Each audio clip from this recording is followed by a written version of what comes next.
छीन टपाक डमडम। तीन बहनों की लालची भाभी। करिश्मा, रेशमा और मनीषा तीन बहनें हैं। उनका एक भाई भी है, मयंक। मयंक अपनी बहनों को बहुत प्यार करता है, लेकिन मयंक की पत्नी सविता इस मामले में मयंक से बिल्कुल ही अलग है। वो अपनी ननंदों का जितना बुरा कर सकती है उतना बुरा करती ही रहती है और अपनी ननंदों पर हुक्म भी चलाती है। करिश्मा, करिश्मा, तुमने अभी तक नाश्ता नहीं बनाया? तुम्हारे भैया को ऑफिस जाने में देर हो रही है। हाँ भाभी, बस अभी बनाती हूँ। करिश्मा, तुम ये ढीलापन छोड़ दो। कल को पराये घर जाना है। वहाँ अगर तुम इस तरह से काम करोगी तो लोग क्या कहेंगे कि माँ ने और भाभी ने कुछ सिखाया नहीं। और तुम्हारी दोनों बहनें कहाँ हैं? रेशमा मार्केट गई है और मनीषा सो रही है। क्या? सुबह के 8 बज रहे हैं और ये महारानी अभी भी सो रही है? ये कहते हुए सविता अपनी सास दुर्गा देवी के पास जाती है। माँ जी, देख रही हो अपनी बेटियों के तौर तरीके? क्या हुआ बहू, सुबह सुबह क्या कर दिया मेरी बेटियों ने?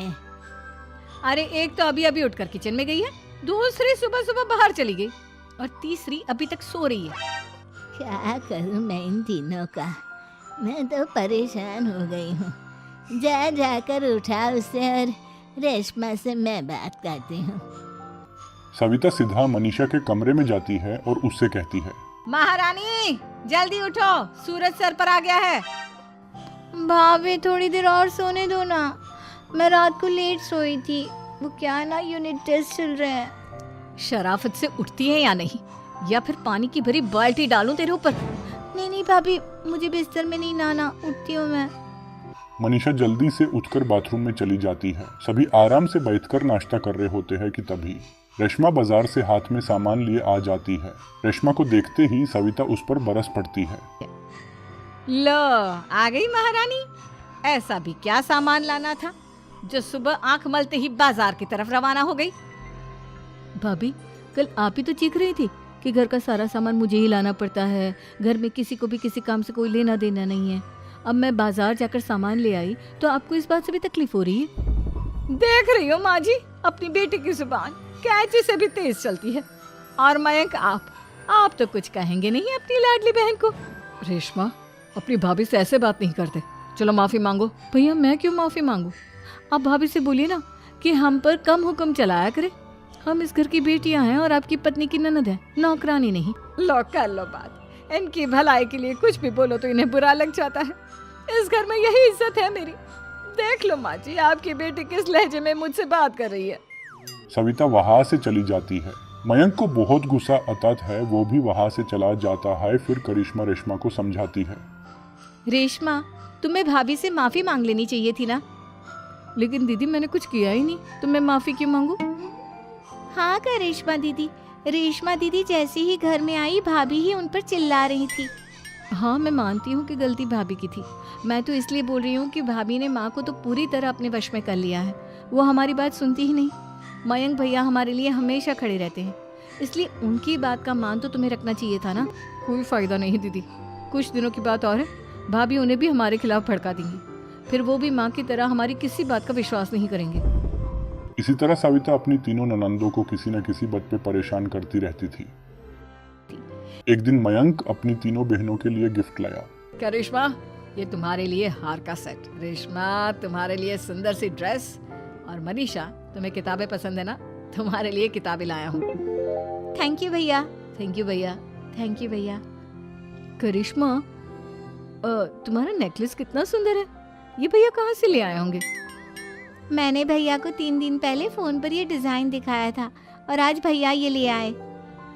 सविता तो अपनी ननंदों के गिफ्ट्स देखा कर जल गई और करिश्मा का नेकलेस तो उससे भी बहुत पसंद आया था। अपनी बहनों के लिए कितना अच्छा नेकलेस लेकर आए हैं। मुझे कभी कोई गिफ्ट नहीं दिया। मैं आज ही ये हार चुरा लूंगी। रात में सविता करिश्मा का हार चुरा लेती है और इसी तरह यूज अपनी ननंदों की जो भी चीज अच्छी लगती है वो मांगती नहीं, चुरा लेती। इसी तरह दिन बीतते गए और सविता ने मयंक के दिल में भी उसकी बहनों के लिए नफरत पैदा कर दी। एक दिन मयंक ने करिश्मा और रेशमा के लिए रिश्ता देखा और ये बात उसने घर में सबको बताई। माँ, करिश्मा और रेशमा के लिए बहुत अच्छा रिश्ता आया है। वो लोग कल इन्हें देखने आ रहे हैं। आप और सविता मिलकर सारी तैयारी कर लेना।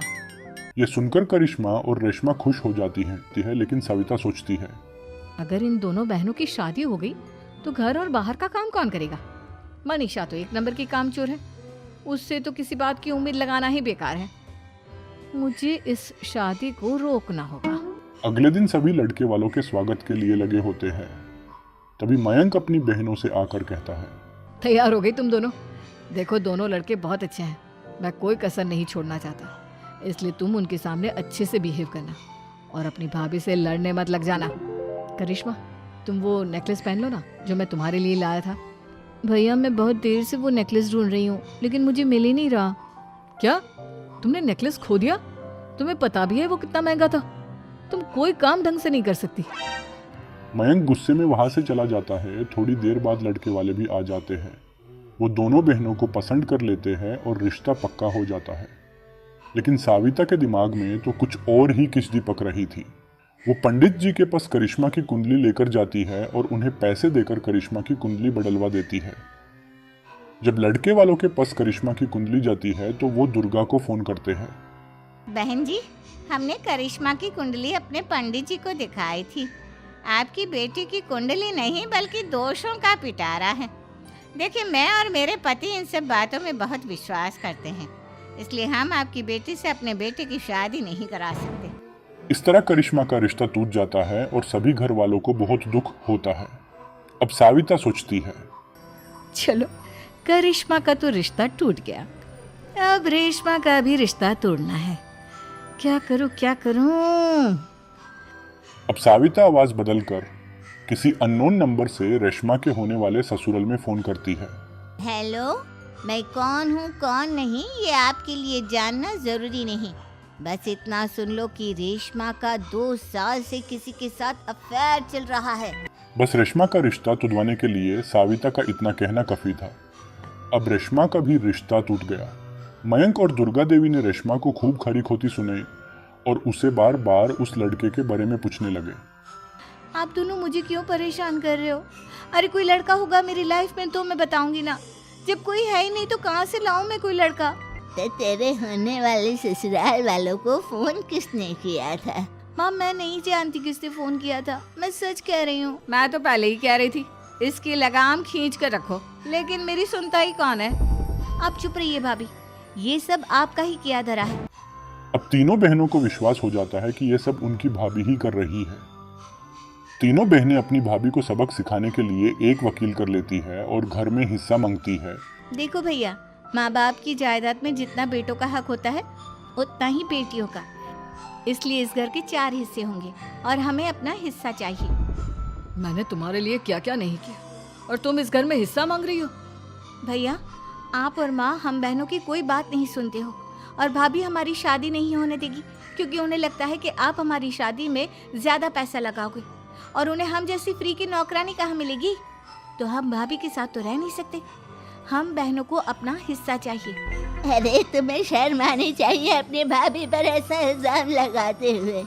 वो तुम्हारे बारे में कितना सोचती है। हाँ माँ, भाभी हमारे बारे में बहुत सोचती है, दिन रात बस यही सोचती रहती है कि किस तरह से अपनी तीनों ननदों को परेशान करूं और कभी मुझे पढ़ने भी नहीं देती। दोनों बहनों का रिश्ता भी तो इन्होंने ही तोड़वाया है और रात में हमारे कमरे में आकर हमारी चीजें भी चुराती हैं। इसी तरह साविता की तीनों ननंदे अपनी बात पर अड़ी रही। अब कोर्ट में तारीख भी शुरू हो गई। जब साविता को लगा कि उसकी तीनों ननंद इतनी आसानी से नहीं मानने वाली, तो उसने अपने पति और सास को सारी सच्चाई बता दी और अपनी तीनों ननंद से माफी मांगी। मयंक और दुर्गा को भी अपनी गलती का एहसास हो गया। अब साविता खुद करिश्मा और रेशमा के लिए अच्छा रिश्ता ढूंढती है और उनकी शादी करवाती है।